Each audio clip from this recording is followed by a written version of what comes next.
yan, share ko lang yan. Hindi pa nga ano. Nagpe-prepare na ng lunch. Ayan.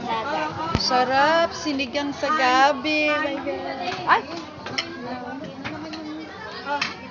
Ayan, ang kaganda nila. Ano, hi Manang! Ape, nakapilo ka Manang? Wala ko nasa Pilipinas. Sa Pilipinas? Hindi Oo. Pintas ni Marieta ni. Ngiit ka maabis pa rin. Adi ngiit mga pudpud no mahangang umaniit nga kasla kwal. Ayan mga best friend. Oh, see? Ganyan. Magpapakain ng isang barangay mga best friend. Eh. Yung mga magagandang taga-sandok. Ayan, inaanak ko ang ganda. Oh. Say hello nga inaanak. Harap ka muna dito.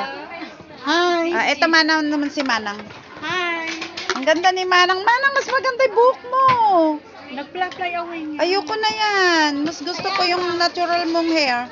Fly away nga. Ayan. Ang saya dito mga best friend. Tuwing linggo. Ayan. Marami kaming pagkain. As in super sarap. Ating gabi.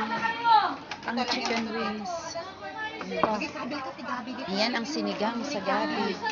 Bakit may hawak akong pagkain? Ganda talaga ni Marieta dito. Smile. Ay, ating Marieta. Lagi niya akong pinagagalitan ni ating Manang Virgin.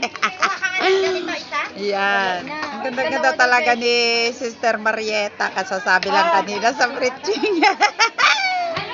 So, yun lang mga best friends. Stay tuned.